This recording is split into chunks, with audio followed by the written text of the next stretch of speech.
Hello दोस्तों, मैं गुलशन चौहान आज प्रोकैरियोटिक सेल्स के बारे में बात करने वाला हूँ कि प्रोकैरियोटिक जो सेल्स होती हैं ये होती क्या है।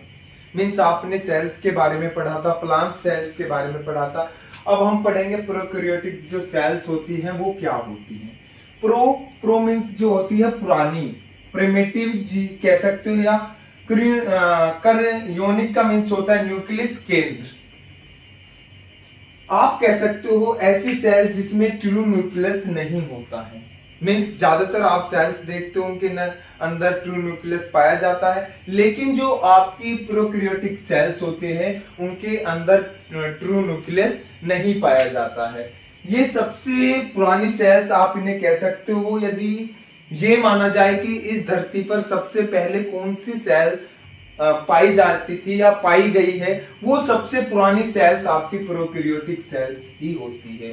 जो सबसे पहले सेल्स मानी जाती है कि सबसे पुरानी सेल्स कौन सी है साइंस के अकॉर्डिंग, तो वो आपकी प्रोकैरियोटिक सेल्स होती है।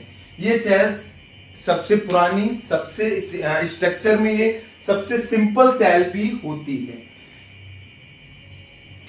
ये साइज में भी छोटी होती है। यदि इनका आप साइज देखो तो जो प्रोकैरियोटिक सेल्स होती है इनका जो साइज होता है वो काफी छोटा होता है। जैसे आप मान सकते हो 1 से आपका 10 माइक्रोमीटर तक इनका जो साइज होता है वो काफी छोटा माना जाता है।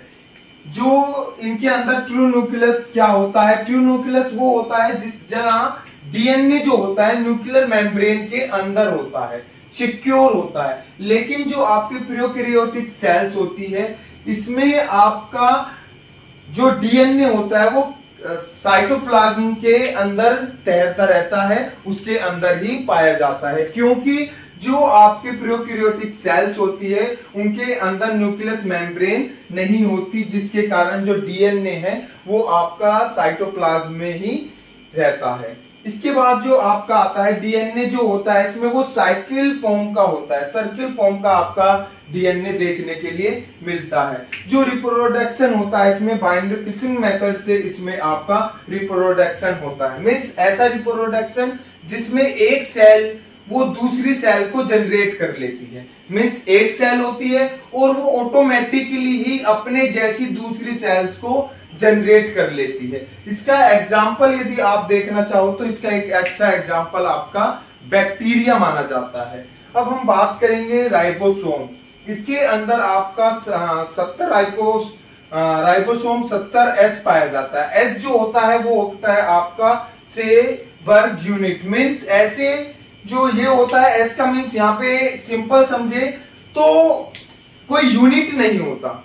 इसमें होता है कि जैसे आप एक पत्थर लेते हो और एक रुई, जब आप उसे पानी में डालते हो तो जो पत्थर होता है वो आपका जल्दी बैठ जाता है और जो रुई होती है वो धीरे धीरे बैठती है।